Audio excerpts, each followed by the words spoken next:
We are Pro Cannabis Media.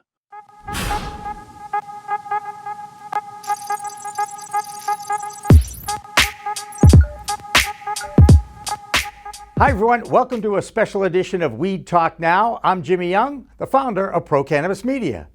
And I'm Kurt Dalton, the founder of Cannabis.net. Wait, who can understand Kurt when you're talking behind your mask? And we have a homeless guy. We decided to have a homeless guy from Canada come on tonight, so let's introduce him.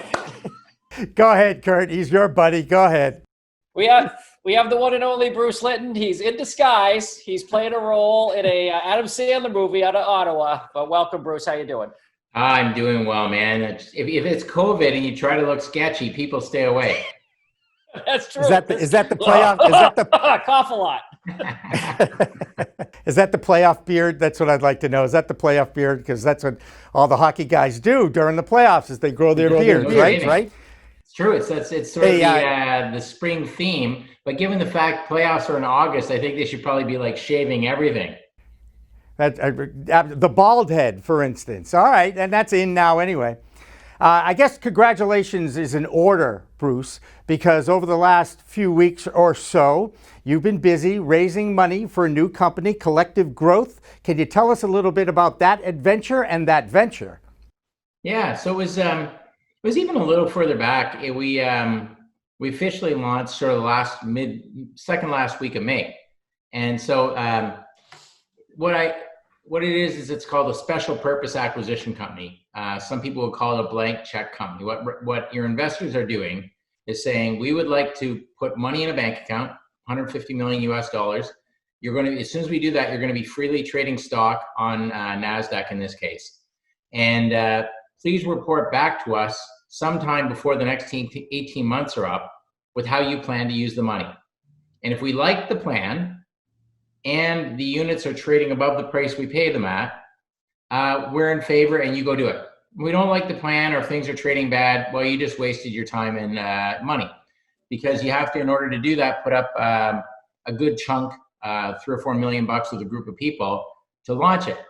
And it was, the most interesting part was we did 2.5 days of presentations that would have been in 6 cities in 2 countries. And we had 250 million offered. And I didn't see anyone, and thankfully no one saw me. That's true.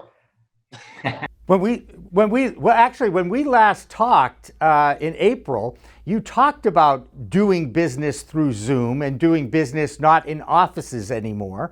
And you even said that you were doing some pitches and you found them to be very effective. And obviously you did it, right? I mean, it's pretty impressive what you were able to pull off. During COVID, I was directly involved with 3 financings, sort of tech, psychedelics, SPAC, and tech, and actually and a marijuana one as well. And I think what I've taken out of it is anybody running a company right now should say, we've currently for the last 100 days had essentially a budget of about 0 for travel and living, for all the people going around and staying in airplanes. So with a travel and living budget of 0, how bad has business been? And for a lot of companies, it hasn't been bad.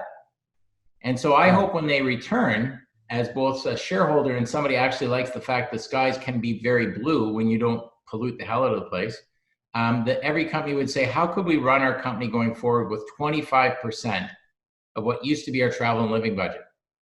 And it's not just about more money. You know what? Your employees are a lot less tired. That's right.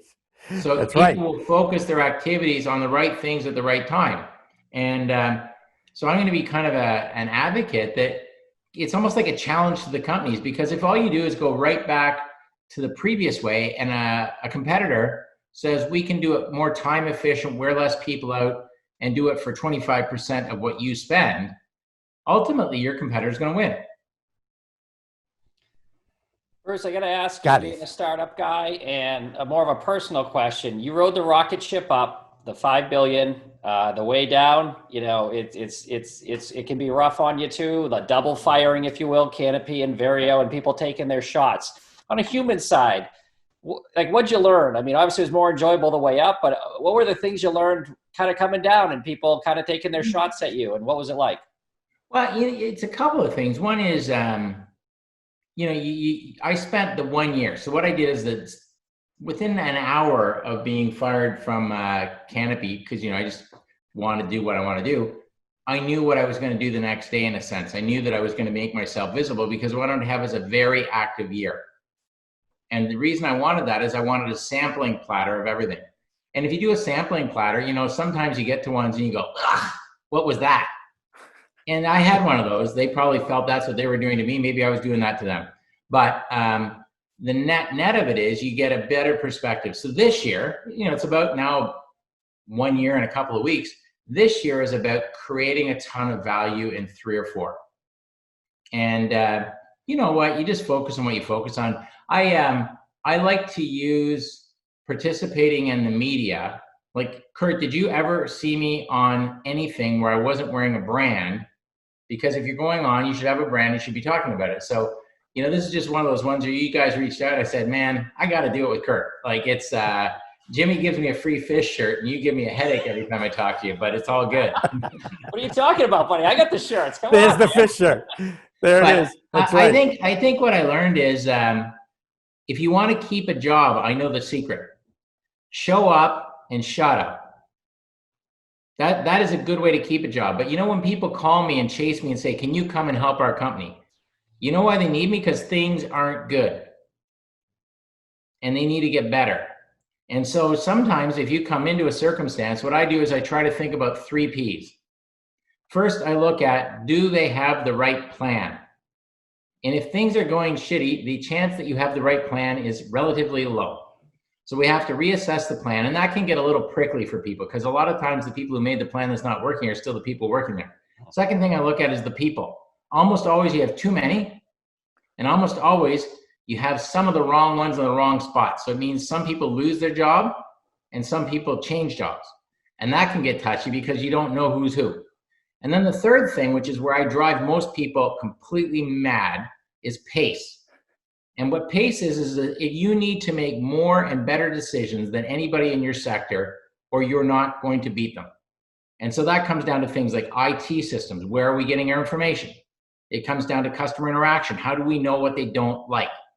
It comes down to things like, what are we actually building a model to achieve on what time horizon? Because if you try to do things really good for the afternoon with the work you do in the morning, your pace is going to be very busy and very short term. And so when I go in, you focus on the plan, you get aimed at the people, and then you get on a drum and you just beat it on pace.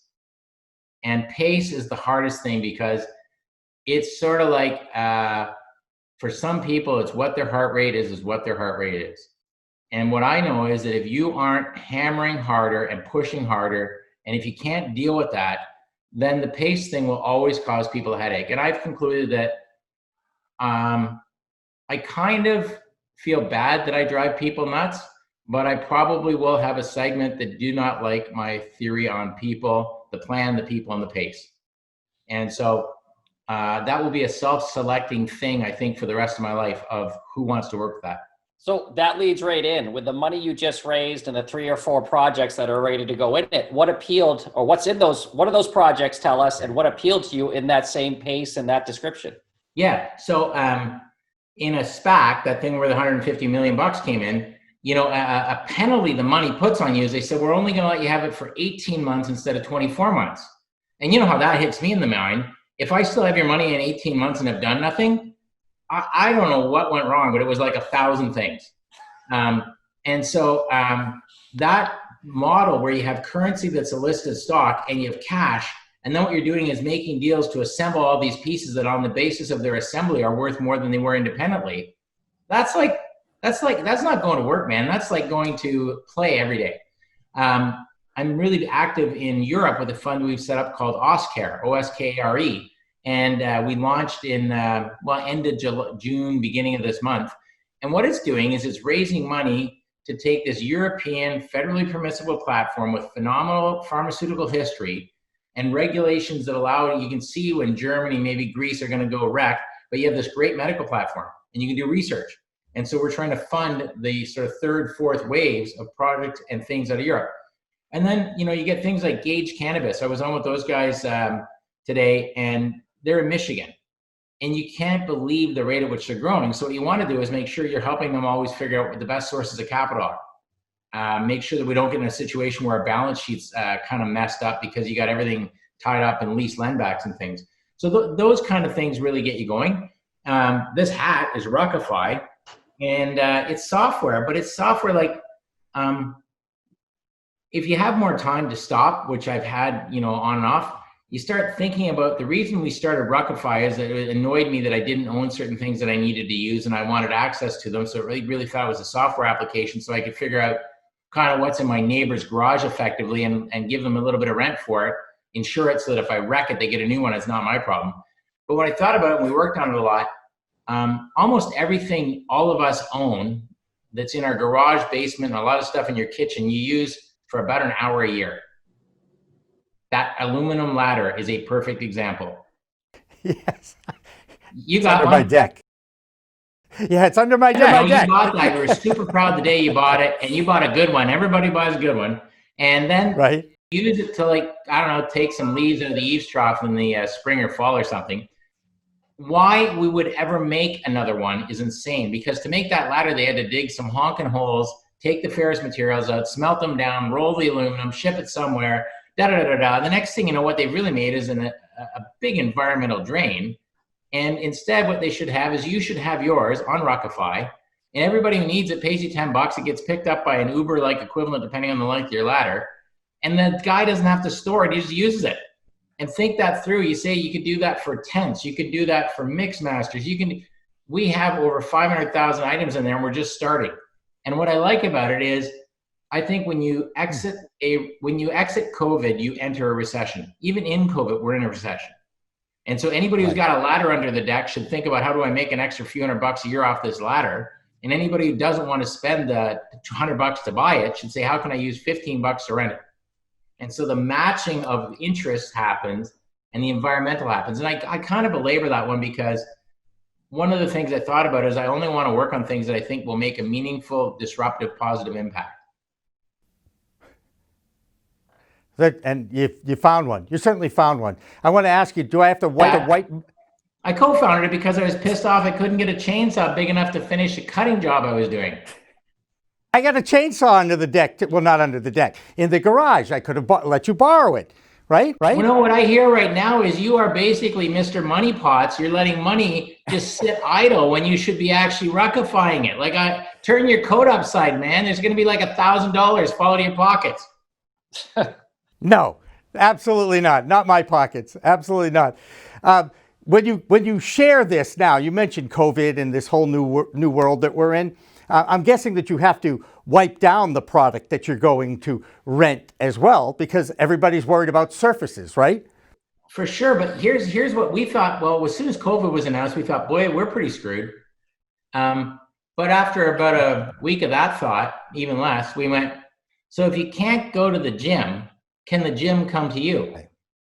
Right. Turns out people wanted gym stuff. So from Austin to Ottawa, we helped them empty out gyms where you would say, I want a treadmill. You'd say you want it for 3 weeks. Turns out you want it for 2 months. The gym didn't have insurance for this stuff when it left the gym. We did. The gym didn't have a charging platform in terms of commerce. We did, for this kind of weekly, daily, hourly. And the gym didn't have transport systems available. We do. And so all of a sudden, all you have to do is, usually if it's not working, just turn it upside down and see what's going on. And so instead of Rockifying that way, we Rockified, you can't go to the gym. Didn't say the gym can't come to you. That's funny you say that, because a really sharp guy sent you some information on a mirror system where you could work out at home, and they got bought by Peloton a month or two later for $500 million. That's unbelievable. Happening. Well, and you know what? That mirror system, so I actually checked that thing out. You know where it was fascinating to me is it was getting picked up by, say, the Heart and Stroke Foundation. So if you had a stroke, you have to do a zillion repetitive exercises to rebuild the functionality. And it turns out that mirror application was the best physio sort of rehab tool for all kinds of cohorts. So I was starting to do my digging, and next thing though, they ate it. And then Peloton beat you to it. But I think it extends Peloton into a whole therapeutic renewal space that they were never going to be able to touch with their prior hardware and software. Yeah. I tried to actually order that. I went online, I tried to order that Mirror product, and I couldn't get through to their website because it was too busy or something. I don't know. I gave up after a while, though. I did check it out, though. I like the idea. I do. You know what I discovered during COVID? A lot of things. One of them is that there are workouts on YouTube, Right. and they're free. And there's one. Right. You could have found that out before COVID. I'm just saying. And there's one Well, he had a lot of time on his lady hands. named Inger Houghton, and she's got about 2 million views. I think I'm somewhere in the neighborhood of 200 of them because we, on a daily basis, do it. And they're phenomenal ways to work out. Actually, I learned that if you said, "What is Tabata Songs a person or a style of music?" I would have said, "Well, that's a person." Turns out Tabata Songs is not a person. It's a style of music which is terrific to work out by, and it's free. And I think all that I discovered is that I'm an idiot to have paid a gym membership for the last 25 years. Kurt, bad news. Your shirt might not be worn in public as much as I used to wear it. I was going to say, do you know what tread Tabata is? That's basically the workout you're doing on a treadmill. So, yep, I know these things. It's amazing, though. Yep. I love it. How do you feel about Bruce, hemp last now? night. What's Okay. your Yeah, view no, of hemp? Because go that's ahead. why the whole fund was kind of put together. You loved hemp. Do you still love hemp? Yes, but to be clear, I love hemp, the industrial side of hemp. Yep. And so Right. most of the bad reputation of hemp was because it looked like marijuana and got banned for 80 years because theoretically it was marijuana. I think it was because it was actually competitive to nylon and to pulp and paper and things like that. And then when it came back in 2018, the problem was there was no infrastructure to transform industrial hemp into anything useful, and everybody's so excited about CBD. So if they grew 1 million acres, like 999,000 were of short, no industrial hemp value in terms of the fiber and just a bunch of CBD.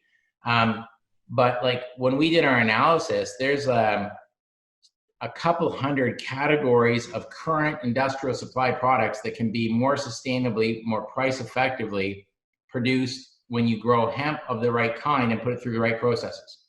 And so what I'm mainly excited isn't ever having a tractor and hemp, and I don't really want to make the bumper for the car. What we want to do is take high value applications and take the whole plant, because think about it, a hemp plant is about the size of your thumb and it's 21 feet tall and it doesn't fall over. So up the side of it are all these cables, these really strong fibers.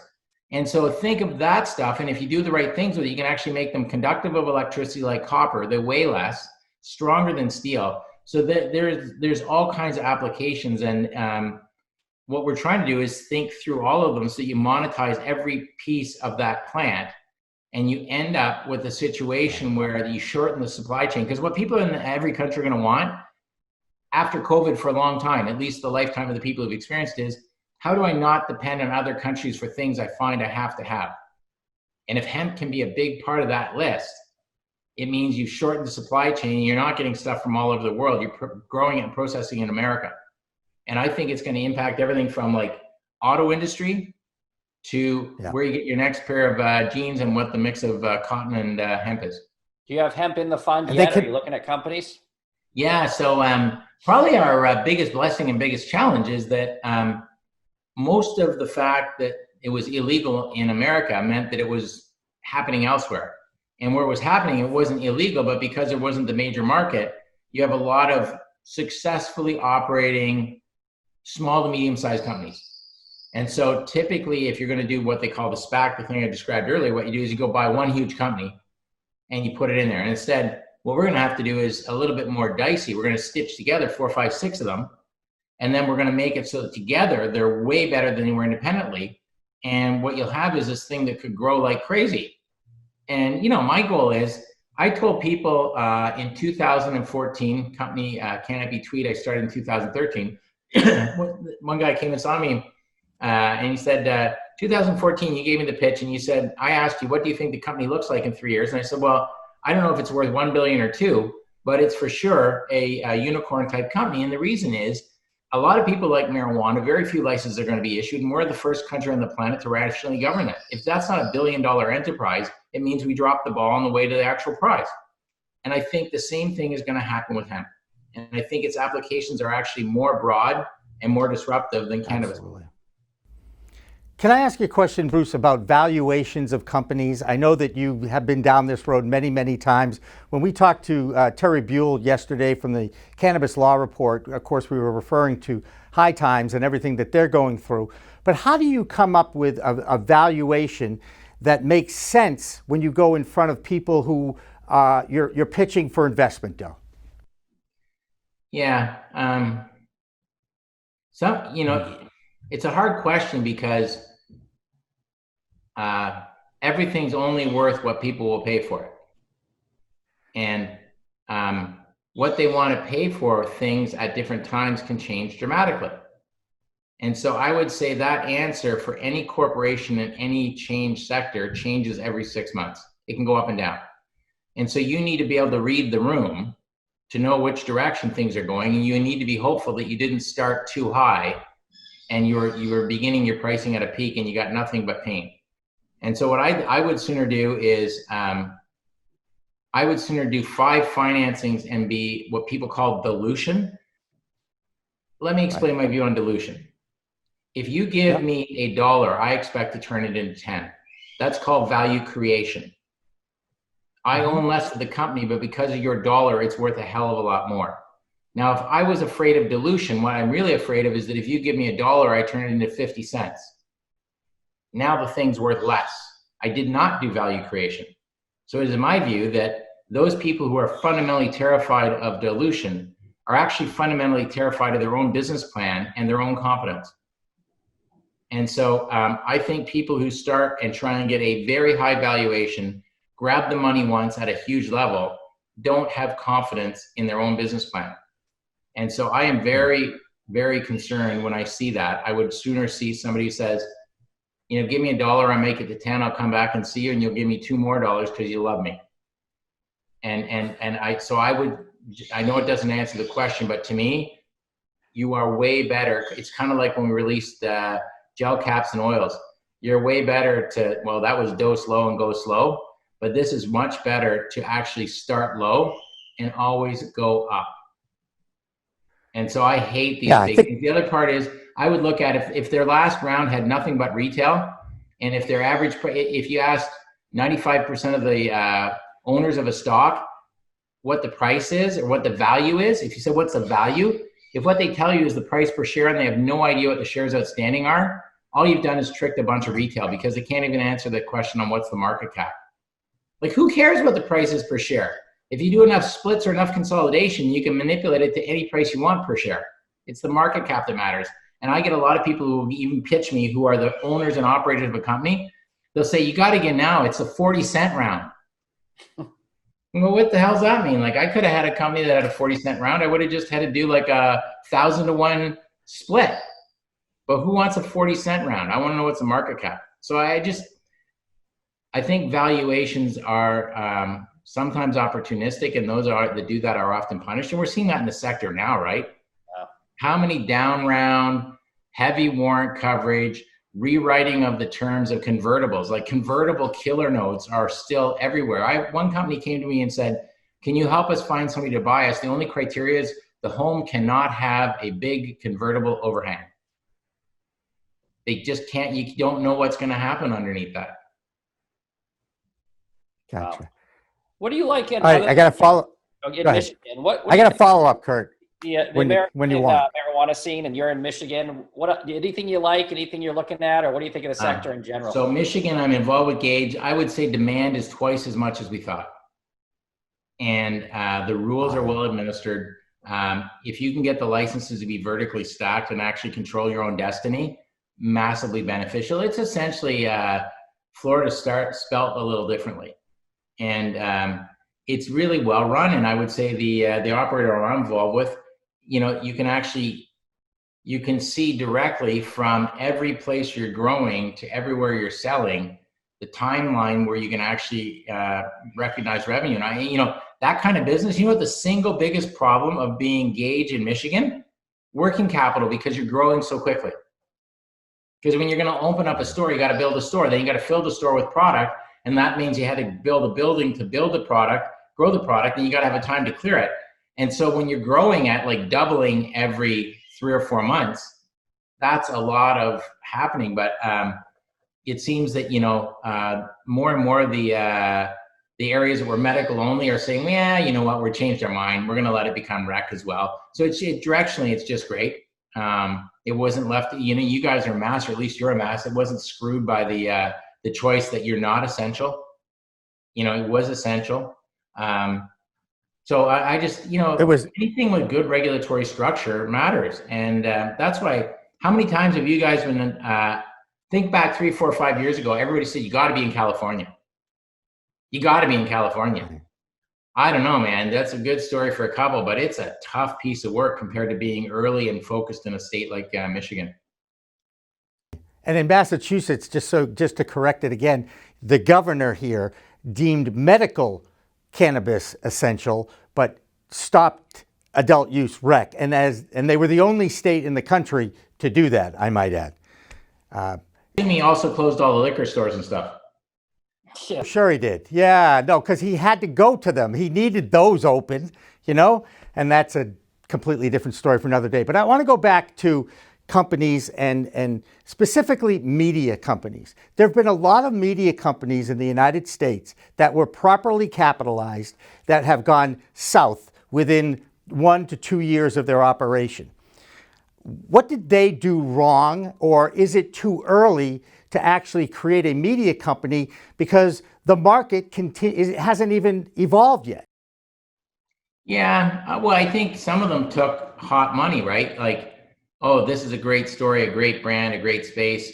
We're going to put this much money in. And then the next thing you know, because it's not going as the money thought it was going to do, what they do is they kill you, Jamie, or they kill you, Kurt, and they put somebody else and they hire. You know what? That doesn't work, because you guys don't actually know exactly how your business is going to look in December. But what you're going to do is work at it and think about it constantly. Yes. And so I would say outside funding and the pressures that result from that in your sector, and a lot of times I would say your sector got overfunded, just like for a while vape pens did. Why? Because you were not plant touching, but you were near the story. So It was a great safe way for people. But like, I'd say 4 years ago, I think the allocation of capital to vape pen development was probably 50x what it should have been. And in the media space, we had more media coverage, more media entities springing up around cannabis than tech still had.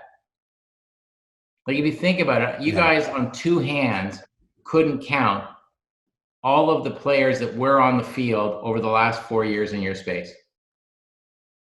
Right. So that's a lot of, and so I know a number of them that have died, and I can't think of any of them that died because of an absence of capital. They often almost died because they burned through it, and it was outside capital. Right. Like tonight's your big night, right, Jimmy? You actually have someone working with you. Yes, and it's a deal, I might add, right now, just because they haven't asked to be paid yet, because they're so excited to be part of something new. Right, but I would say that we should reconvene about every 3 months, and I suspect the field of participants you're dealing with will continue to decrease, because a lot of the media guys are attached to events companies. Right. Oh, your primary money comes from having an event, and the reason you can fund your media outreach in between events is it's kind of feeder system. What happens in that equation when you take down the events? And that's exactly what they're faced with right now. MJ Biz is the perfect example. The largest convention. They're trying to do it online, and it's just not the same experience at all. Yeah, well, I look for I liked it when it was at the Rio, so you had a reason to go to the Rio, and actually a reason to stand in line with a whole bunch of other people. How am I going to actually get that annual experience? And in fact, Kurt, one of our friends, and Bruce, I think Doug Gordon too, I guess CanX now has been canceled for September. Another one bites the dust, as what's that song? You guys are much more hip than I am. I bet you even know who. Yeah, but there's Doug. Doug is probably the most networked guy for this topic through the Caribbean region. He had done a great job of bringing people in from South America as well. It was a good destination show in Jamaica.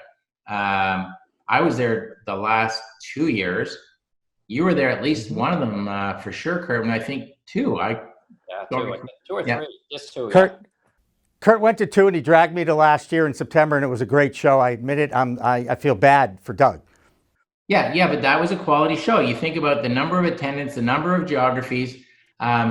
So it is, it's that combo thing I think is going to kill them, because I think a lot of the media companies weren't actually media companies. They were actually extensions of events used to keep the event relevant between occurrences of the event.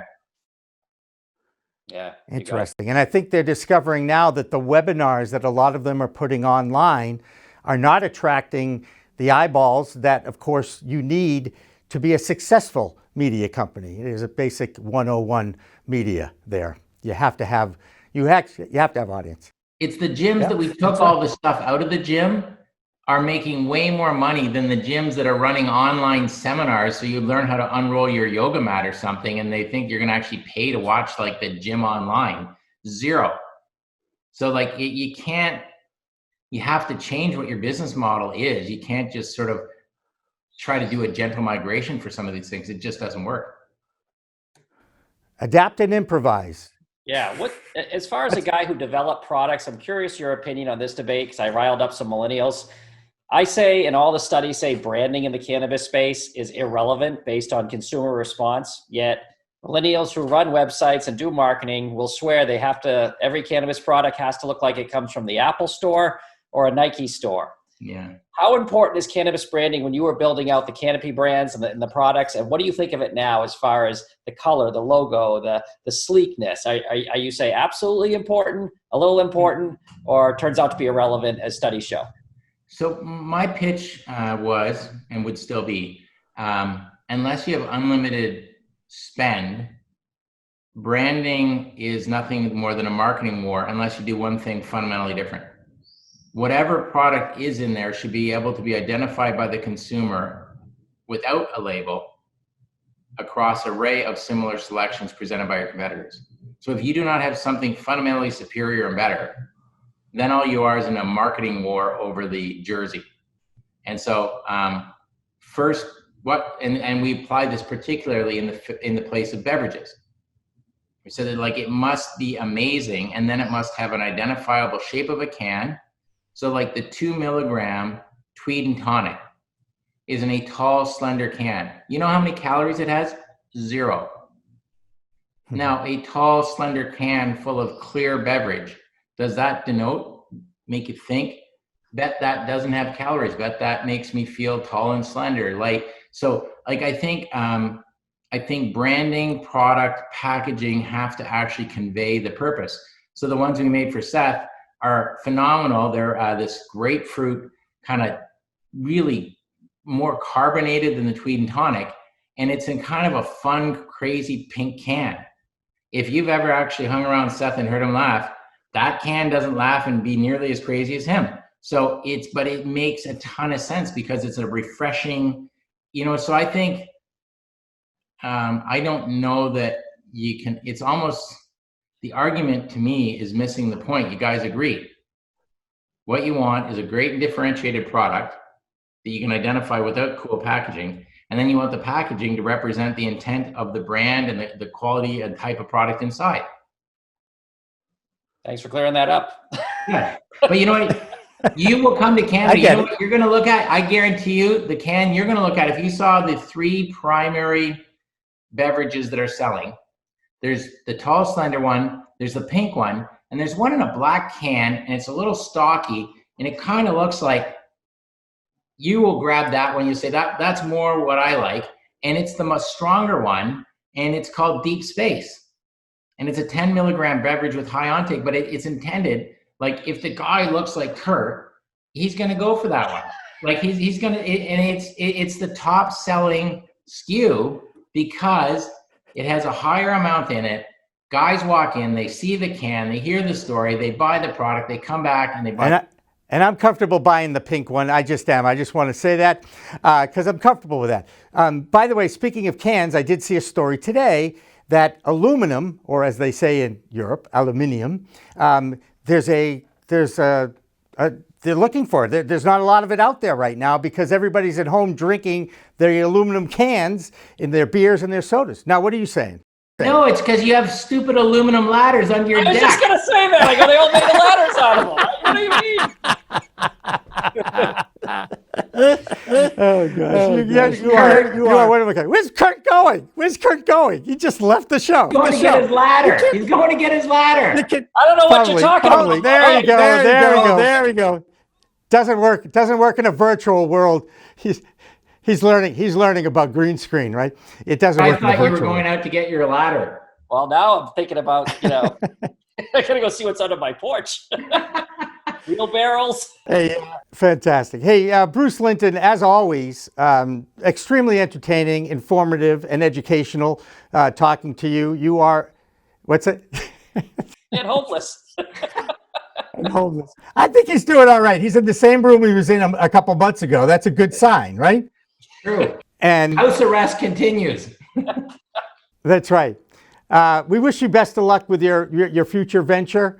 Anything we can do to help you out, tell that story. That's what we like to do on this particular internet site. And I know you're tight with Kurt. I guess you could keep that going if you'd like.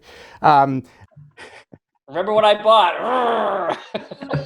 That's right. Oh, and now I have your cell phone too, so I'm going to send you text. So you're really in trouble now.